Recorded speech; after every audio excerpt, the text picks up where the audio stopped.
dia, pessoal. Vamos dar seguimento ao conteúdo de história, mas antes, vamos lembrar algumas coisas sobre a escrita cuneiforme.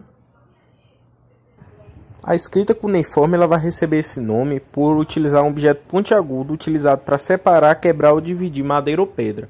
Nesse vídeo que vocês estão vendo, está se utilizando um pedaço de argila, mas é só para vocês entenderem como seria essa representação. Bom, no início, ela vai utilizar muito da pictografia, que vai ser utilizar de símbolos para representar imagens de objetos. E mais para frente ela vai desenvolver o sistema fonético, que são sinais relacionados aos sons, muito similar ao que a gente tem hoje. Nós precisamos destacar que vão ter duas coroas muito importantes, a coroa branca do Alto Egito e a coroa vermelha do Baixo Egito. Elas unificadas, elas se unem. Então, quando as coroas estão juntas, significa que o Egito foi unificado. Então, pessoal, agora que a gente já conseguiu assimilar um pouco melhor sobre o que é a escrita cuneiforme, do período lá da Mesopotâmia, agora a gente pode dar seguimento ao nosso conteúdo de Egito Antigo. O que a gente precisa saber? Não sei se vocês estão conseguindo ver o quadro, mas o Egito Antigo ele é um grande reino unificado de vários povos. Então, ele recebe esse nome justamente pela sua quantidade de diversidade de povos vivendo na Baixa Núbia e em toda a região do Nilo. Vamos entender isso melhor.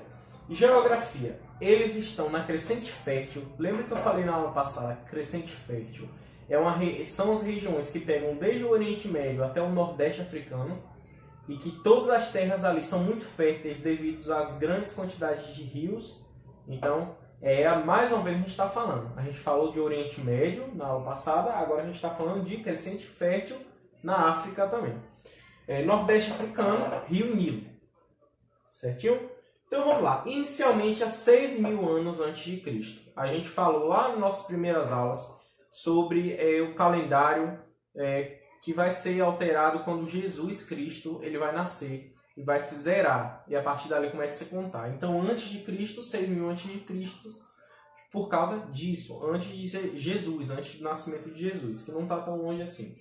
Vários nomos nas margens do Rio Nilo. Primeiro, o que são nomos? Nomos eram grupos de pessoas que viviam na região do Nilo, do Rio Nilo.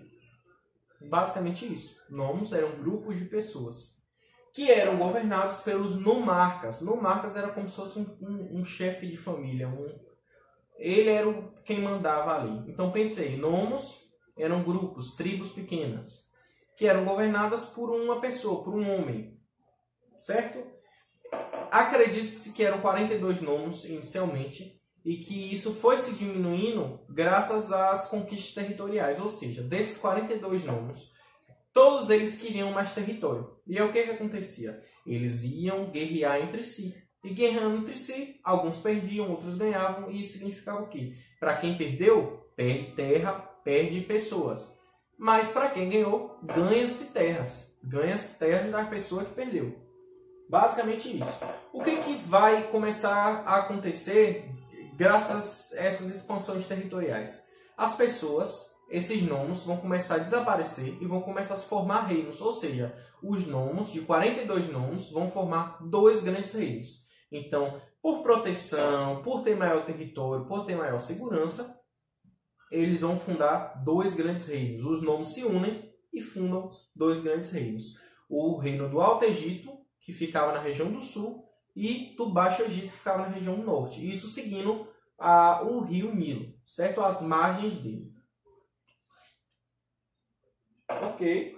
Nós temos aqui também a figura de faraó Menés. Então, Menés ele é o primeiro faraó que vai conseguir unificar, que vai unir o reino do Alto Egito com o reino do Baixo Egito e vai tornar o Egito como que a gente conhece hoje. Ele vai ser conhecido como uma reencarnação de um deus. Algum dos outros deuses que a gente pode estar citando do Egito Antigo, a gente pode falar sobre Anubis. Anubis ele era o deus dos mortos, submundos e da mumificação. Ou seja, tinha uma extrema importância. Por quê? Tudo era voltado para a vida após a morte.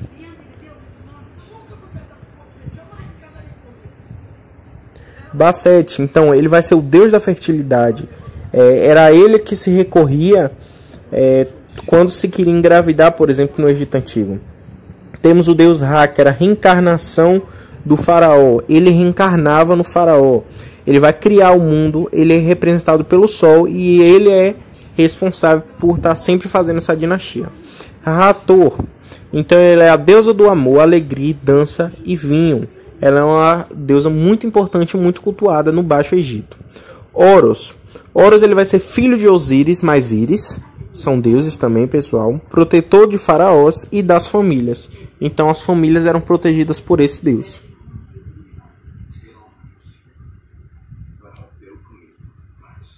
Khnum, ele era deus da criatividade, controlado da água dos rios.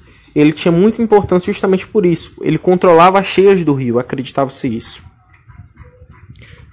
Maat, então vai ser o deus da justiça e equilíbrio. Ele era responsável pela justiça, pela criação por incentivar a criação de leis. Set, deus do caos, escuridão e das guerras. Ele vai assumir a forma de um porco formigueiro.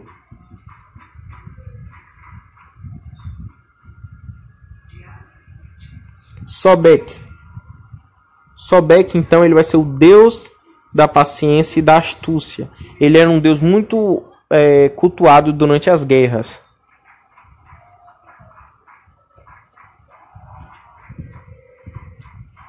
Osíris, ele vai se tornar o deus supremo após a sua morte. Ele vai ser assassinado pelo seu irmão. Ele é o deus da vida após a morte, ou seja, um deus muito importante para o Egito Antigo, já que acreditava-se em vida após a morte. Temos Isis também, que era protetora, deusa do amor, magia. O rio Nilo, então, ele vai nascer de suas lágrimas. Era irmã de Osíris, mas ele morre. E juntos os dois tiveram filhos, que era Horus. Tefnut. Esse deus, pessoal, ele vai ser o deus da nuvem e da umidade. Então ele era responsável pelas chuvas.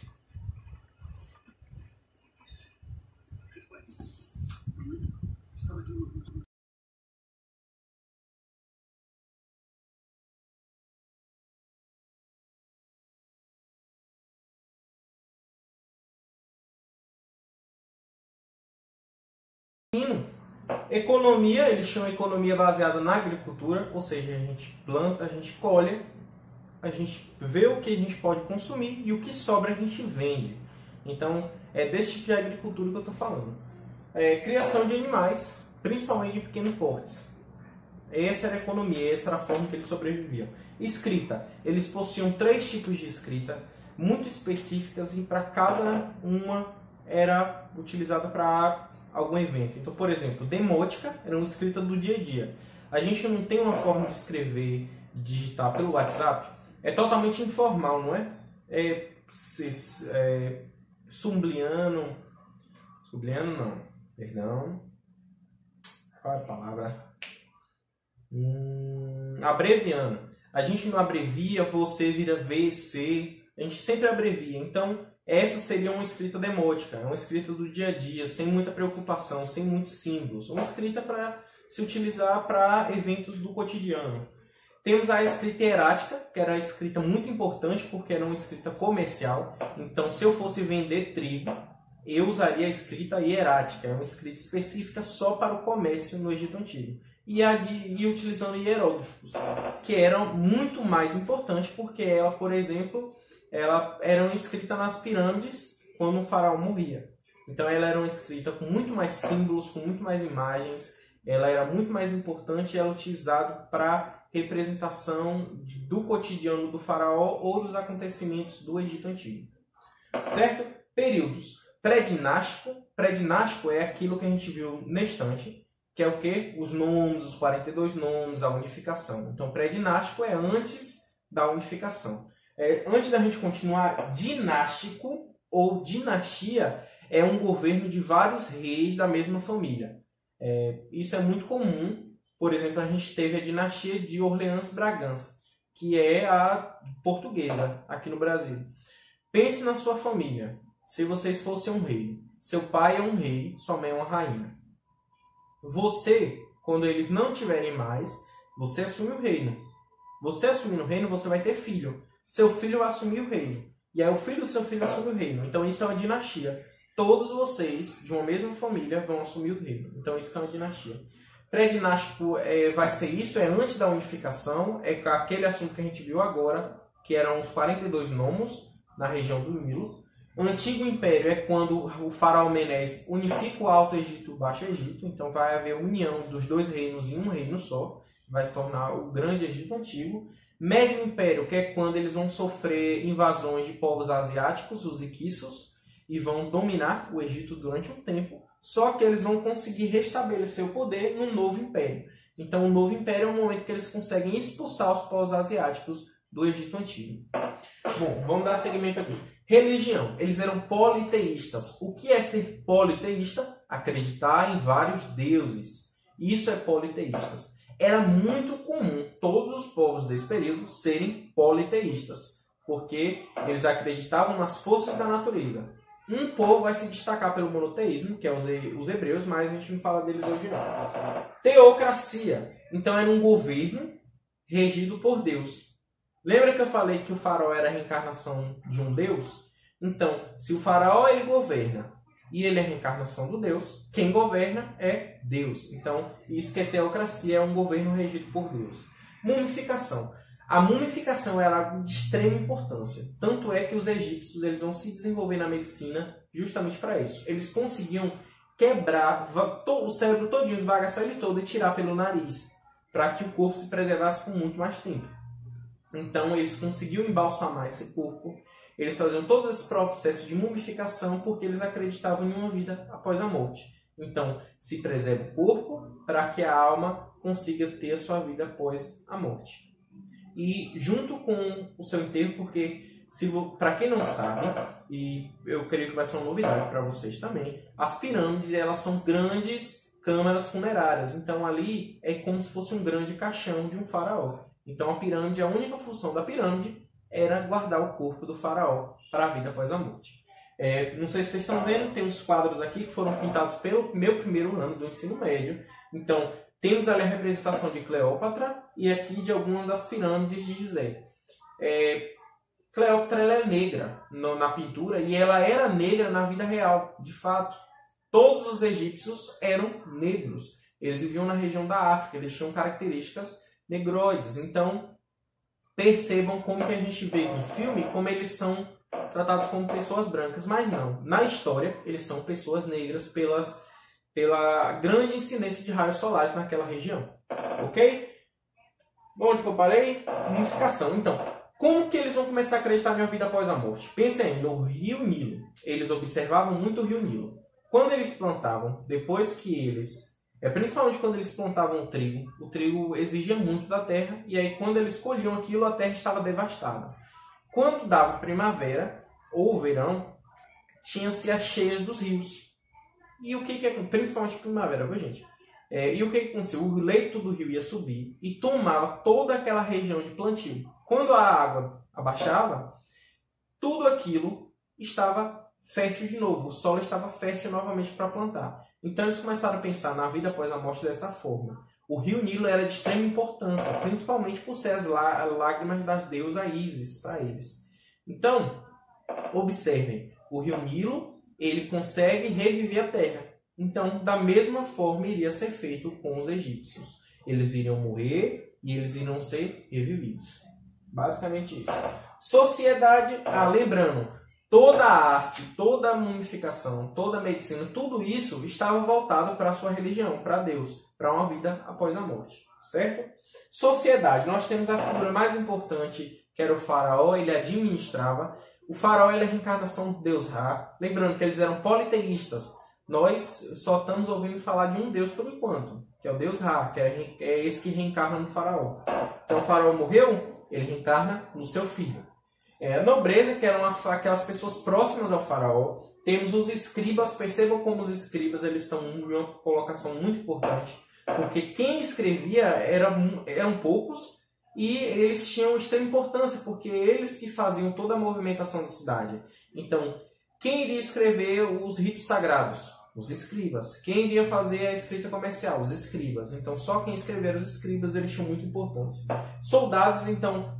os soldados eram importantes para a proteção, principalmente no Novo Império, que é quando eles conseguem expulsar os equiços da região do Egito.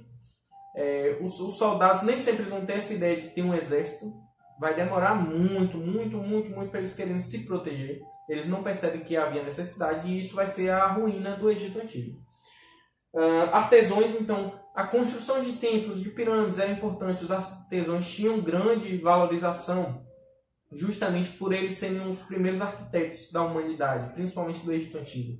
Camponeses, a galera que era responsável por plantar, colher, e os escravos, que era a mão de obra. Então, quem é que queria fazer o trabalho pesado? Os escravos. Quem é que queria carregar as pedras? Os escravos. Então, escravidão nesse período aqui, a gente está falando de escravidão por dívida. Nós já vimos isso, já tivemos uma aula sobre isso. Escravidão por cor é só depois que a gente ouviu falar de portugueses no Brasil. Então, a gente tem aqui escravos, a mão de obra era por dívida ou por conflito, ou por guerra. Certo? Só para a gente conseguir gravar. Bom, pessoal, é isso. Fiquem com Deus. Um abraço para vocês e até a próxima aula.